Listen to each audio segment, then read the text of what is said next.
ঘটনাটি হচ্ছে বাঁশির সুরে পরিবর্তন, এক পথশিশুর সাফল্য। তো গল্পটি এভাবে শুরু হচ্ছে।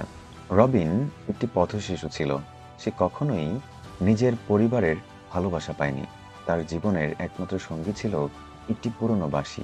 রবিন রাস্তার ধারে দাঁড়িয়ে বাঁশি বাজাতো, আর তার সুর পথচারীদের মুগ্ধ করত। একদিন একটি বড় কনসার্ট থেকে ফেরার পথে এক বিখ্যাত সঙ্গীত পরিচালক রবিনের সুর শুনে থমকে দাঁড়ান। তিনি রবিনের প্রতিভা দেখে অবাক হন। রবিন জানায় সে বাঁশি বাজানো শিখেছে তার একাকিত্ব এবং দুঃখ ভুলতে। সঙ্গীত পরিচালক রবিনকে নিজের তত্ত্বাবধানে নিয়ে আসেন এবং তাকে সঙ্গীতের প্রশিক্ষণ দেন। রবিন পরে বিভিন্ন কনসার্টে অংশগ্রহণ করে এবং জনপ্রিয় হয়ে ওঠে। আজ সে সুবিধাবঞ্চিত শিশুদের জন্য একটি সঙ্গীত বিশ্ববিদ্যালয় চালায়। তার গল্প আমাদের শেখায় যে প্রতিভা যদি সঠিকভাবে লালিত হয় তবে তা জীবন বদলে দিতে পারে। এই ছিল আমাদের বাঁশির সুরে এক পথশিশুর সাফল্যের গল্প।